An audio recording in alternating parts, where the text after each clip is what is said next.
Hey, what's up? What's up? Joe in Vegas back with another review, a weekday show. Belinda Carlisle of the Go-Gos. I rarely go to shows during the week. I know there's some stuff always going on, usually around Wednesday nights, but man, I can only do so much. To go out, a few shows a weekend, and then if I start going to week shows, I'll be dead. This channel won't last another year. But every now and then something pops up during the week, and I run to go see it. All these years, all these shows, I've never seen the Go-Gos. I've never seen Belinda Carlisle. If you follow my channel, you know my age. I'm around 47. I was absolutely an 80s kid. I grew up in Los Angeles. The Go-Gos were such a part of it, and Belinda Carlisle was the face of it. They set the trend, the sound, the look, the dancing, the style, the fashion, everything. They were such a big part of it. Pre-Madonna, right when MTV was breaking. I think it was before MTV even. They just were the right band at the right time. There was recently a documentary, I think it was on Showtime, that I watched that really, again, a lot of respect. They came out of the punk scene. They were the real deal. They were authentic, and they were awesome. And it's interesting that their songs are known as these catchy little pop songs, but they were real musicians, and they were, like I said, they forged their way through that punk scene, and somehow the Go-Gos came out of it. But Belinda Carlisle on her own, after the Go-Gos, had a bunch of big hits in probably the late 80s. I don't know the exact time. With the big one being Heaven is a Place on Earth. I'll get to the set list in a minute, but this is going back to, if you grew up my age. Let's see. I'm trying to say how to say this in a nice 2023 modern day world. If you grew up in the 80s and you didn't have a crush on Belinda Carlisle, Susanna Hoffs, Wonder Woman, what was her name? Linda. Fuck, I'm blanking on her name. And Madonna. Damn it! Now I have to Google Wonder Woman. It was Linda Carter, and Madonna. Those were like the early. I must have been 10, 11, 12, maybe even younger. Just crushing in love, first kind of boners, that kind of stuff. They were just so cute. And when I saw Belinda come out tonight, I couldn't believe how great she looked. Obviously, we've all seen Madonna all over the news. She looks like a crazy person trying to hang on to her youth. I thought Belinda looked incredible tonight. She sounded incredible tonight, which is much more important. And she moved. She was doing all the old dances. It was very impressive. Let me start with the set list. Perfect set list. Honestly, this is like, I always say, man, you go to see these kinds of bands, you want to hear the hits. And she gave you everything, and she spread it out. She did her own stuff, her Go-Go stuff, some solo stuff, some new stuff, some old stuff. She started with We Want the Same Thing, and then she went right into Head Over Heels, which is a great Go-Go song. Big, Big Love, The World Without You, I Get Weak, love that song. Circle in the Sand, fantastic song. Totally forgot about that song, and she killed it tonight. Visions of You, Summer Rain, If You Go, Fool for Love, Leave a Light On. I forgot about that song too. It sounded awesome tonight. Mad About You, love that song. Great song.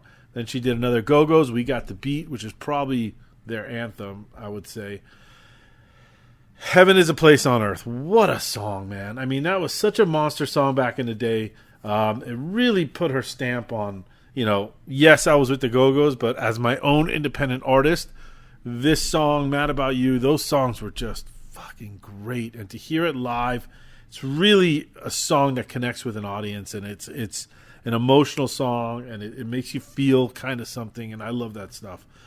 Then she closed with that. She came back for the encore. She did Runaway Horses, Vacation, another Go-Go's anthem, Our Lips Are Sealed, a huge hit for the Go-Go's, and Live Your Life, Be Free, which I think is her song.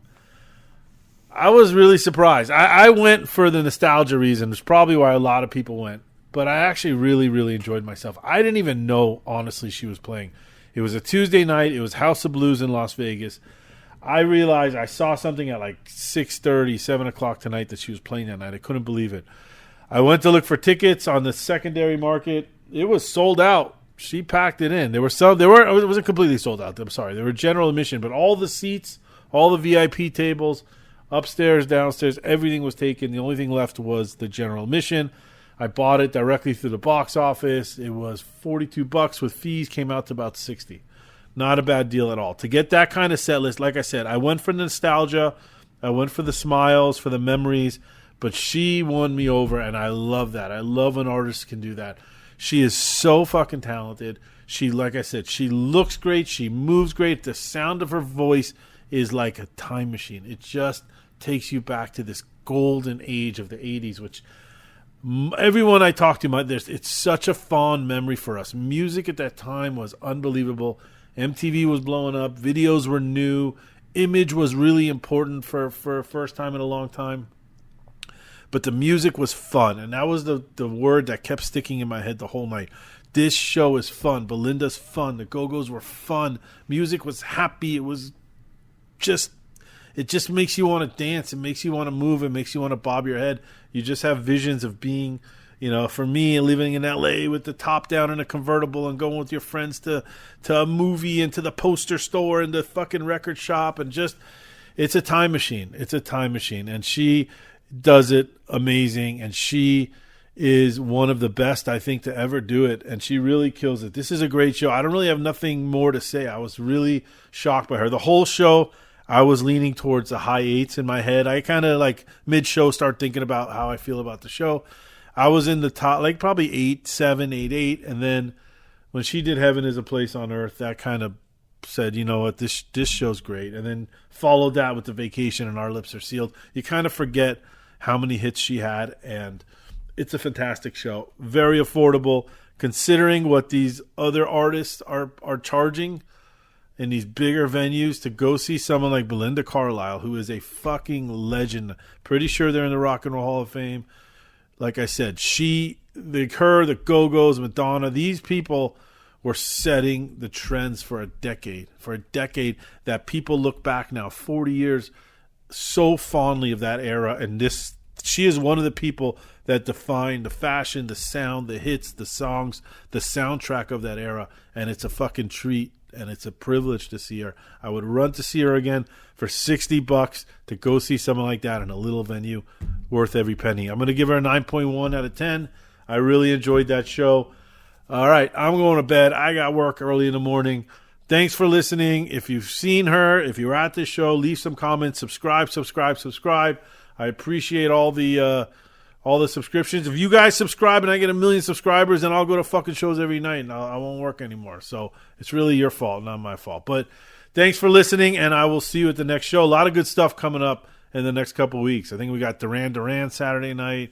I think I'm going to go check out Beyonce Sunday night. I got Ed Sheeran in a couple of weeks. Lots of good stuff coming. Should be some good reviews coming. Thanks for listening. Have a good night. I'll see you at the next show. Bye-bye.